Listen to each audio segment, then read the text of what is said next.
Hello tenth class बच्चों, आप सब कैसे हैं। आई होप आप लोग बिल्कुल ठीक होंगे, घर पे होंगे और स्वस्थ होंगे।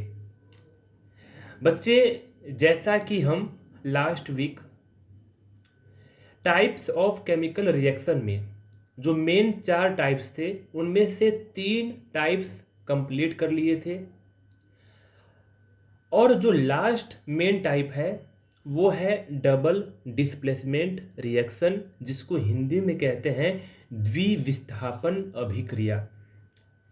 बच्चे, हमने इसके जस्ट पहले जो थर्ड टाइप था वो किया था डिस्प्लेसमेंट रिएक्शन, जिसको हिंदी में कहते हैं विस्थापन अभिक्रिया। जैसा कि उसमें क्या था, उसमें ये कंसेप्ट था कि high reactive element low reactive element को रिमूव कर रहा था, डिस्प्लेस कर रहा था, यानी ज़्यादा क्रियाशील वाला तत्व कम क्रियाशील वाले तत्व को हटा रहा था, विस्थापित कर रहा था। और हम कैसे डिसाइड करेंगे, हम कैसे निर्णय लेंगे कि कौन सा हाई रिएक्टिव एलिमेंट है, कौन सा लो रिएक्टिव एलिमेंट है। तो उसके लिए बच्चे मैंने उस टॉपिक के जस्ट पहले एक छोटा सा वीडियो अपलोड किया था जिसमें बताया गया था कि एक्टिविटी सीरीज क्या होती है, सक्रियता श्रेणी क्या होता है, जिसमें हर एक एलिमेंट, हर एक तत्व का सक्रियता के बारे में जिक्र था कि बढ़ते क्रम में यानी ऊपर से नीचे आते हुए सक्रियता श्रेणी यानी हर एक एलिमेंट की एक्टिविटी रिएक्टिविटी कम हो रही थी। जैसे जैसे हम नीचे आ रहे थे वैसे वैसे उसका रिएक्टिविटी उसकी क्रियाशीलता बिल्कुल कम हो रही थी। और लास्ट में जब आए हमने देखा कौन सा था, गोल्ड। मैं एनसीईआरटी बुक के अकॉर्डिंग कह रहा हूँ, आपके 10th क्लास के सिलेबस के अकॉर्डिंग कौन था, गोल्ड, एयू। वैसे देखा जाए तो प्लेटिनम उससे भी लो रिएक्टिव होता है। सबसे ऊपर कौन था, पोटेशियम, केदारनाथ बाबा, याद करो ट्रिक्स। तो पोटेशियम था सबसे हाईली रिएक्टिव एलिमेंट, सबसे ज़्यादा क्रियाशील तत्व। तो बच्चे, हमें डिस्प्लेसमेंट अच्छे से समझ में आ गया था। अब अगला टॉपिक है डबल डिस्प्लेसमेंट रिएक्शन। इसको बच्चे मेरी बात सुनो, आप डिस्प्लेसमेंट को और डबल डिस्प्लेसमेंट को ये मत सोचना है कि इसमें हल्का सा फर्क है, नहीं बच्चे, दोनों एक अलग अलग चीज़ है। नाम में बस आपको सिमिलरिटी दिख रही है, वैसे देखा जाए तो कुछ खास सिमिलरिटी इनके बीच में है नहीं। अच्छा, उसमें क्या हो रहा था, उसमें बच्चे high reactive element low reactive element को डिस्प्लेस कर रहा था। यहाँ पे ऐसा कोई चक्कर नहीं है, अपने मन से अपने दिमाग से ये बिल्कुल बात निकाल देना कि इसमें भी कुछ ऐसा होगा, नहीं। इसमें रिएक्टिविटी का कोई चक्कर नहीं है, हाई रिएक्टिविटी लो रिएक्टिविटी कोई मतलब नहीं। इसमें सिर्फ और सिर्फ किससे मतलब है, आयंस से। आयंस, IONS, आयंस क्या होते हैं, हिंदी मीडियम में भी इसको आयंस ही कहते हैं। किसी भी एटम पे इलेक्ट्रॉन के लेन देन के कारण जो चार्ज होता है, उस चार्जेबल कंपोनेंट को, उस चार्ज वाले एटम को क्या बोलते हैं, आयन। जब किसी एटम पे चार्ज क्रिएट हो जाए उसे बोलते हैं आयंस। किसी एटम पे चार्ज क्रिएट हो उसे क्या बोलेंगे बच्चे, आयन बोलेंगे। तो आओ एक बार इसको डिफाइन करते हैं। The reaction in which there is an exchange of ions between the reactant are called double displacement reaction. इसको एक बार आओ मैं ट्रांसलेट करके आपको समझाता हूँ। अभी हिंदी मीडियम वाले वेट करें, तब तक वो भी इसी बात को समझे। ऐसा रिएक्शन जिसमें जिसमें आयंस का एक्सचेंज हो, किसके बीच में, रिएक्टेंट के बीच में। जो रिएक्टेंट होते हैं, अब ये मैं बार बार नहीं बताऊंगा कि रिएक्टेंट क्या होता है, प्रोडक्ट क्या होता है। अब ये बताने की नौबत आ जाए ना बच्चे तो कोई फायदा नहीं है इतना पढ़ाने का। मैं फिर से कह रहा हूँ बच्चे, रिएक्टेंट्स के बीच में आयन का एक्सचेंज होना, यानी आयंस का आदान प्रदान। एक आयन दूसरे आयंस की जगह पे चला गया, दूसरा आयंस पहले वाले आयंस के जगह पे आ गया। ऐसे आदान प्रदान हो आयंस का रिएक्टेंट के बीच में, इस प्रकार के रिएक्शन को क्या बोलते हैं? Double displacement reaction. Now coming on Hindi medium बच्चे, ऐसी अभिक्रिया ऐसी अभिक्रिया इस अभिक्रिया में उत्पादों का निर्माण दो यौगिक के बीच आयनों के आदान प्रदान से होता है। देखो, इसका बिल्कुल एक्यूरेट ट्रांसलेशन ये नहीं है, लेकिन मीनिंग एक ही है। यानी एक ऐसा अभिक्रिया जिसमें दो कंपाउंडों के बीच, दो यौगिकों के बीच आयंस का आदान प्रदान हो, उसके कारण किसी प्रोडक्ट का निर्माण हो, उत्पादों का निर्माण हो, उसे क्या बोलते हैं? उसे बोलते हैं द्विविस्थापन अभिक्रिया। ठीक है बच्चे, पहली बात, यदि आप ये चाहते हो कि सर हमें बिल्कुल ये वाला मीनिंग लिखना है हिंदी मीडियम में, तो आप इसको ऐसे भी डिफाइन कर सकते हो। देखो बच्चे, कंसेप्ट आना चाहिए, रट्टा नहीं मानना, मीनिंग आना चाहिए। मीनिंग आ गया तो अपने लैंग्वेज में कैसे भी लिखो, बस सही होना चाहिए। कैसे लिखेंगे? ऐसी अभिक्रिया, मैं इसके अनुसार कह रहा हूं, ऐसी अभिक्रिया जिसमें आयनों का आदान प्रदान होता है, किसके बीच में? रिएक्टेंट के बीच में, अभिकारकों के बीच में, और उसे क्या कहते हैं? डबल डिस्प्लेसमेंट, द्विविस्थापन अभिक्रिया। अब आ जाओ एग्जाम्पल में बच्चे, हमने लिया सोडियम सल्फेट। क्या लिया? Sodium sulphate, Na2SO4। सर आप बोल रहे हो सोडियम सल्फेट, हम कैसे लिखेंगे Na2SO4? तो बच्चे ये आपकी जिम्मेदारी है, बताओ। सोडियम की वैलेंसी 1, सल्फेट की वैलेंसी 2, क्रॉस मल्टीप्लाई करना, यही बनेगा, Na2SO4 भी बनेगा, उसे बोलते हैं सोडियम सल्फेट। फिर लेंगे बच्चे हम बैरियम क्लोराइड। क्या लेंगे? Barium chloride. ये दो कंपाउंड हैं, दोनों एक्वस में है। एक्वस का मीनिंग बच्चे वाटर के अंदर डिजोल्व है, इसमें सॉल्वेंट वाटर है, यानी वाटर भी इसमें कंटेन है। अब बच्चे मेरी बात सुनो, इस कंपाउंड का जो आयन है, क्या सोडियम आयन है? ये आपको पता है, ऐसा नहीं है। कौन सा आयन है? सल्फेट है। जिसने आयन्स के बारे में समझा है अच्छे से बेसिक कंसेप्ट में, उसको कोई दिक्कत नहीं होगी। ये क्या है बच्चे? ये आयन्स है, सल्फेट। इसमें क्या आयन्स है? Cl2, Cl माइनस, ये आयन्स होता है Cl2। बच्चे क्या होगा, जो Cl2 है ये तो चला जाएगा इस साइड, और जो सल्फेट है वो आ जाएगा इस साइड, यानी दोनों आयन्स अपने जगह को, अपने पोजीशन को इंटरचेंज कर लेंगे, एक्सचेंज कर लेंगे।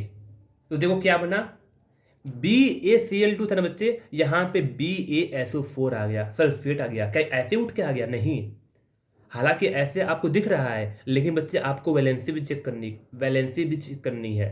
कैसे चेक करोगे? बैरियम की वैलेंसी 2, सल्फेट की वैलेंसी 2 से 2 कट गया। देखो मैं लिख नहीं रहा हूँ जानबूझ के, क्योंकि ये सब चीज़ें मैंने बहुत प्रैक्टिस करवा रखी है। तो बैरियम सल्फेट हो गया।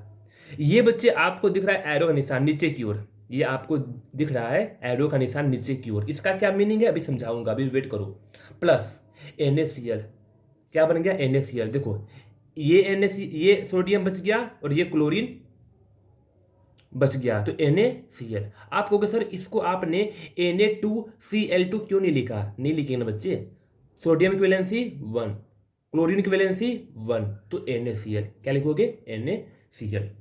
एक्वस, ये भी एक्वस है। आप सोच रहे होगे कि सर ये भी एक्वस है, ये भी एक्वस है, ये भी एक्वस है, इसके नीचे आपने, इसके साइड में आपने एरो क्यों बनाया? इसके साइड में आपने एक्वस क्यों नहीं लिखा? आओ आपको बताता हूँ पूरी कहानी। अब पहले ये बताओ, इसका डेफिनेशन समझ में आ गया? मेरे ख्याल से आ गया होगा। उसके बाद आपको ये बताना है, क्या आपको एग्जाम्पल समझ में आया? एग्जाम्पल भी बिल्कुल आसान है। इस कंपाउंड का ये आयंस और इस कंपाउंड का Cl2, ये आयंस दोनों इंटरचेंज हो रहे हैं, दोनों अपने जगह को चेंज कर रहे हैं। ठीक है बच्चे, यहाँ तक कोई डाउट नहीं होगा। अब एक जगह आपके मन में सवाल उठा होगा कि सर ये एरो का निशान क्यों है, इसका क्या मीनिंग है? तो बच्चे मेरी बात सुनो, जैसे ही रिएक्शन होता है, जैसे ही ये रिएक्शन होता है, क्या होता है, ये वाला जो कंपाउंड आपको दिख रहा है ना, ये इनसोल्यूबल सब्सटेंस होता है। क्या होता है? इनसोल्यूबल, इसको बोलते हैं बैरियम सल्फेट। ये क्या है? Insoluble substance. अब ये क्या मीनिंग होता है इनसोल्यूबल का? ऐसा सब्सटेंस जो वाटर में ना घुले, पानी में ना घुले, जो सोल्यूबल ना हो, जिसको हिंदी मीडियम में कहते हैं अविलेय। अविलेय वस्तु, ऐसा वस्तु जो पानी में विलेय ना हो, सोल्यूबल ना हो, अविलेय। ठीक है। तो बच्चे ये पानी में नहीं घुलता, और ये इसका जो रंग होता है वो सफ़ेद रंग का होता है, वाइट कलर का होता है बच्चे। ये वाइट कलर का इनसोल्यूबल सब्सटेंस होता है। इसको बोलते हैं प्रेसिपिटेट। क्या बोलते हैं? प्रेसिपिटेट। फिर से कह रहा हूँ, ये जो होता है वो होता है वाइट कलर का इनसोल्यूबल सब्सटेंस, सफ़ेद रंग का पानी में ना घुलने वाला इनसोल्यूबल, यानी पानी में ना घुलने वाला अविलेय वस्तु होता है। और इसको कहते हैं बच्चे क्या? प्रेसिपिटेट। क्या बोलते हैं? प्रेसिपिटेट। क्या होता है प्रेसिपिटेट? जो पानी में ना घुले, इनसोल्यूबल हो और सफ़ेद रंग का हो। जैसे आप एग्जांपल दे रहा हूँ, जैसे आपको अच्छा सा समझाने के लिए बस, जैसे पानी में आप ले लो बच्चे मिट्टी, गीली मिट्टी, क्या है वो घुल जाएगा पानी में? नहीं घुलेगा। आप धूल ले लो, क्या धूल पानी में घुल जाएगा? वो नीचे बैठ जाएगा प्रेसिपिटेट बन के, जो नीचे इकट्ठा हो जाए। सिंपल सी बात है, जो पानी के नीचे जम जाए, इकट्ठा हो जाए, घुले नहीं बल्कि इकट्ठा हो जाए, और मिट्टी की तरह कह लो। या बच्चे कोलगेट, कोलगेट होता है जो हम कोलगेट करते हैं, ब्रश, वो कोलगेट पेस्ट, वो भी क्या होता है? प्रेसिपिटेट। तो बच्चे ऐसे क्या बोलते हैं इसको? प्रेसिपिटेट। हिंदी में क्या कहते हैं बच्चे प्रेसिपिटेट को? हिंदी में कहते हैं, देखो यहाँ पे लिखा हुआ मैंने, अवक्षेप। अवक्षेप। तो अवक्षेप कह लो चाहे प्रेसिपिटेट कह लो, एक ही बात है। ठीक है बच्चे। तो इस रिएक्शन में, किस रिएक्शन में? डबल डिस्प्लेसमेंट रिएक्शन में एक वाइट कलर का सब्सटेंस प्रोड्यूस होता है, इनसोल्यूबल सब्सटेंस बनता है पानी के अंदर, जो कि घुलता नहीं है। बाकी सब घुल जाएगा, बाकी ये NaCl ये पानी में घुल जाएगा बनकर, ये पानी में ही रहेगा, पर ये पानी में घुलेगा नहीं, ये इकट्ठा होकर नीचे जम जाएगा, बैठ जाएगा। सफेद रंग का प्रेसिपिटेट है, अवक्षेप है। तो ड्यूरिंग दिस रिएक्शन, मैं इसको हिंदी में ट्रांसलेट कर रहा हूँ, लिख नहीं पाया इसको हिंदी में, बच्चे यहाँ पे जगह नहीं था, लेकिन मैं आपको ट्रांसलेट करूंगा अच्छे से।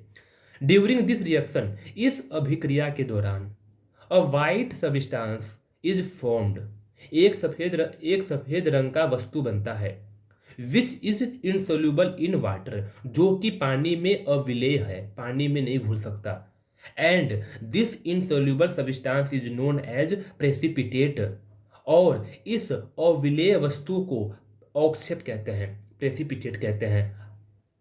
अब बच्चों को प्रॉब्लम नहीं होगी, अब हिंदी मीडियम वालों के बच्चों को ये शिकायत नहीं होगी कि सर ने हिंदी में नहीं लिखवाया। देखो बच्चे, मैं हिंदी में बोल दिया है, आप लिख लेना। और जो इंग्लिश मीडियम के बच्चे हैं वो भी आप अपने से खुद से बनाने के, बच्चे नोट्स बनाने की प्रैक्टिस क्या करो, खुद से नोट्स बनाओगे तो और अच्छा रहेगा। एग्जाम्पल देख लो बच्चे, एग्जाम्पल क्या है? वही एग्जाम्पल जो मैंने अभी दिया है, बैरियम सल्फेट इन एवोव रिएक्शन। ऊपर जो हमने रिएक्शन सीखा है, ऊपर जो हमने अभिक्रिया सीखा है, उस अभिक्रिया में बैरियम सल्फेट जो बना है वो क्या है? अवक्षेप है, प्रेसिपिटेट है। अब एक रिएक्शन और होता है इसी से निकला हुआ, जैसे बच्चे याद करो, कॉम्बिनेशन रिएक्शन में एक अदर रिएक्शन का निर्माण हुआ था जिसको बोल रहे थे एक्जोथर्मिक। और बच्चे डिकम्पोजिशन रिएक्शन में एक अलग रिएक्शन का निर्माण हुआ था, अदर रिएक्शन का, उसको बोल रहे थे एंडोथर्मिक, उष्मा शोषी। ऐसे ही डबल डिस्प्लेसमेंट रिएक्शन में आपको पता है एक नया रिएक्शन का भी निर्माण होता है, जो कि अदर टाइप में आया था, मैंने नाम लिखवाया था, उसको बोलते हैं प्रेसिपिटेशन रिएक्शन, यानी अवक्षेप पर अभिक्रिया, अवक्षेप पर अभिक्रिया। तो ये क्या होता है? तो बच्चे आपने जब पूरी रामायण पढ़ ली है तो इसको समझाने में क्या जाता है, इसको भी आप समझा देता हूँ। ये तो बिल्कुल आसान हो गया। अभी अभी आपने देखा, आप कहोगे बस एक लाइन में, ऐसा अभिक्रिया। देखो, मैं ना ही हिंदी मीडियम में लिखा हूँ ना ही इंग्लिश मीडियम में लिखा हूँ, ये आप खुद से लिखेंगे, मैंने बस हेडिंग डाल के यहाँ पे छोड़ दिया है, ये आप खुद से लिखो भी। ऐसी अभिक्रिया या ऐसा केमिकल रिएक्शन जिसमें प्रेसिपिटेट का फॉर्मेशन हो या जिसमें अवक्षेप बने, उस अभिक्रिया को प्रेसिपिटेशन रिएक्शन या अवक्षेप पर रिएक्शन अभिक्रिया कहते हैं। एक बार इसको इंग्लिश मीडियम वाले ट्रांसलेट करके मैं इसको आपको लिखवा रहा हूँ, इंग्लिश मीडियम में लिख लो। द रिएक्शन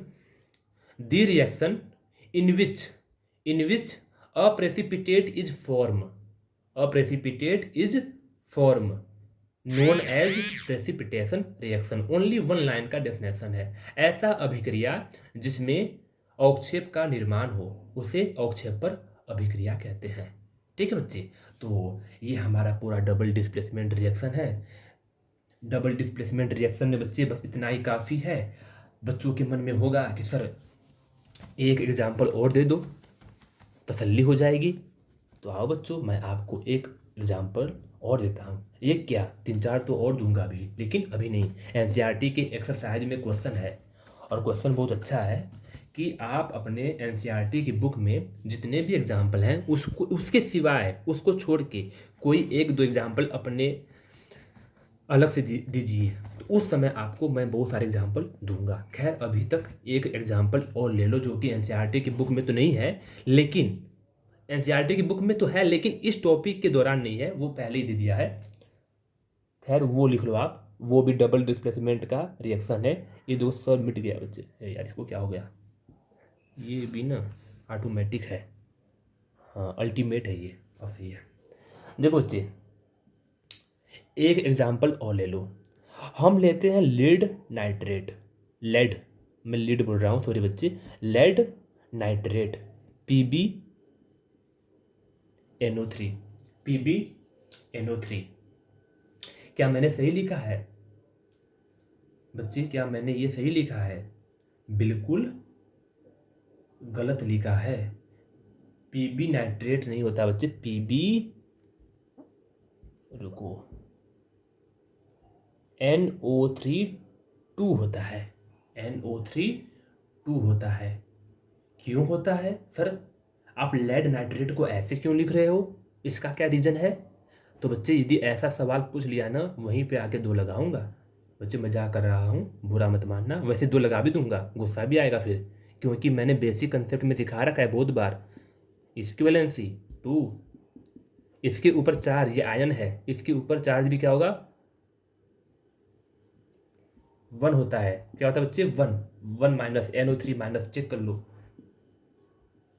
देखो क्या बनेगा ये, PbNO3 2, क्रॉस मल्टीप्लाई किया मैंने। अब मत पूछना कि सर ये कैसे लिख दिया आपने, मैंने अपनी तरफ से नहीं लिखा बच्चा, ये घर का राज नहीं है, आपकी मजबूरी है, आपको रूल सीखना पड़ेगा। प्लस हम लेंगे potassium iodide, potassium iodide. Sir आपने पोटेशियम आयोडाइड को ऐसे कैसे लिखा है? अरे क्यों नहीं लिख सकता भाई, पोटेशियम का वैलेंसी, अरे कहा इसको क्या हो गया, अरे यार सस्ता वाला है ना, क्या करें। पोटेशियम का वैलेंसी 1, आयोडीन का वैलेंसी 1, कर दो क्रॉस मल्टीप्लाई, KI। ठीक है, अभी अभी इसको, इसमें मैंने इंक भरा, पता नहीं इंक इसको खा रहा है या ये इंक को खा रहा है, समझ नहीं आ रहा है। हाँ क्या बनेगा, कुछ नहीं बनेगा, ये जाएगा इस साइड, ये जाएगा इस साइड, देखो क्या बनेगा, PbI2, PbI2 प्लस KNO3,